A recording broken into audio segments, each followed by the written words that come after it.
दोस्तों, मकर संक्रांति का त्योहार हम क्यों मनाते हैं?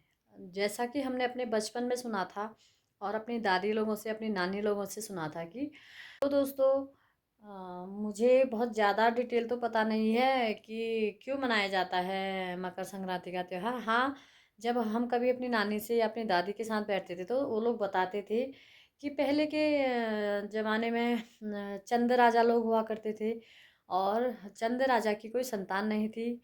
वह मंदिर में जाते हैं, शिव जी के मंदिर में, तो वहाँ से उन्हें आशीर्वाद मिलता है और उन्हें पुत्र रत्न की प्राप्ति होती है।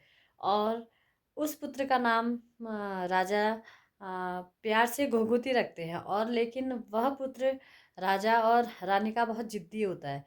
और माता अपने पुत्र को कभी कभी कहना न मानने पर डराने के लिए कहती थी, काले कौवा काका घुघुते की माला खा खा।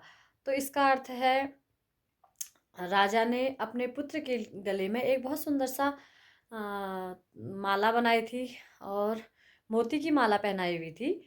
तो घुघुती हमेशा जब माता आह्वान करती कि काले कौवा काका घुघुते की माला खा खा, तो घुघुती हमेशा डर जाता और वह कहना मानना चालू कर देता था। तो यही रीज़न रहा होगा कि उसका नाम भी घुघुती पड़ा होगा। और कौवे का इस कहानी में, इस त्योहार में बहुत मुख्य भूमिका तभी मानी जाती है।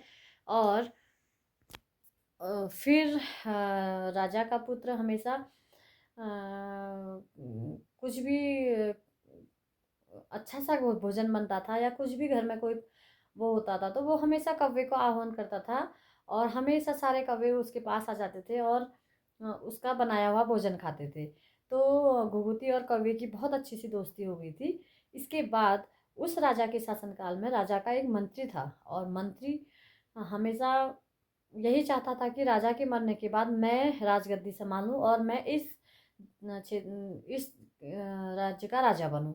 तो मंत्री का यह सपना पूरा तो हो सकता नहीं था क्योंकि राजा का पुत्र घुघुती अब बड़ा भी होने लगा था।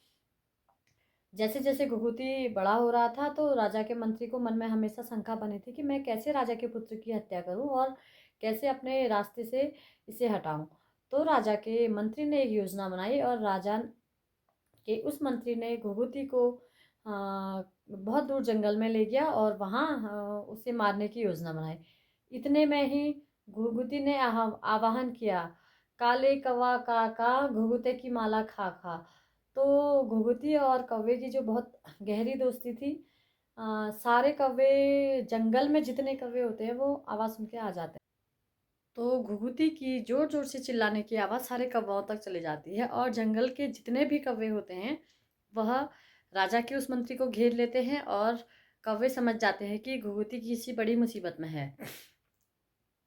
तो सारे कौवे मिलके राजा के मंत्री और राजा के मंत्री जो घुघुती को मारने की योजना से ले गए थे उन पर अटैक करते हैं और उनके सैनिकों को और उस मंत्री को घायल कर देते हैं। और इतने में ही एक कौवा उसमें से जो घुघुती का बहुत फेवरेट होता है, वह घुघुती के गले की माला उठा के वो राजा के पास ले जाता है। और जब माता देखती है कि यह माला तो हमारे घुघुती की है और आज घुघुती दिन भर घर से गायब है, तो माता के मन में शंका होती है और वह राजा से कहती है, शायद हमारा घुघुती किसी बहुत बड़ी मुसीबत में है। तो कौवा, वह उस घुघुती का प्रिय कौवा होता है, वो कौवा एक डाली से दूसरी डाली में जाता है, दूसरी डाली से तीसरी डाली में जाता है। उसके बाद राजा समझ जाते हैं कि कुछ तो है और कौवा कुछ संदेश दे रहा है हमें।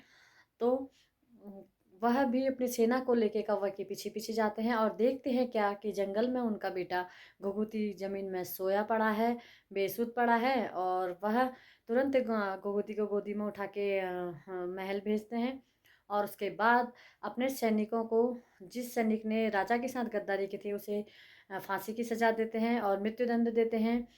उसके बाद माता इस चीज़ से बहुत खुश होती है और सारे कौवों को बहुत अच्छे से पकवान बना के खिलाती है।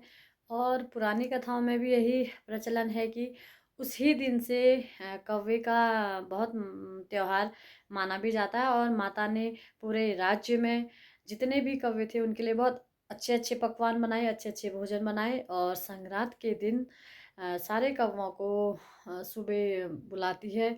और यह त्यौहार जनवरी के महीने में मनाया जाता है और सुबह नहा धो के सारे कौवों के लिए शुद्ध भोजन दिया जाता है। और इसी के साथ मैं ब्लॉग भी यहीं पर समाप्त करती हूँ। तो मेरी आपसे गुजारिश है, आपको वीडियो में थोड़ा सा भी कुछ अच्छा लगा हो तो प्लीज़ वीडियो को सब्सक्राइब और लाइक कर दीजिए। मिलते हैं आपसे एक नए दिन की नई शुरुआत के साथ, तब तक बने रहें मेरे अगले ब्लॉग में। बाय।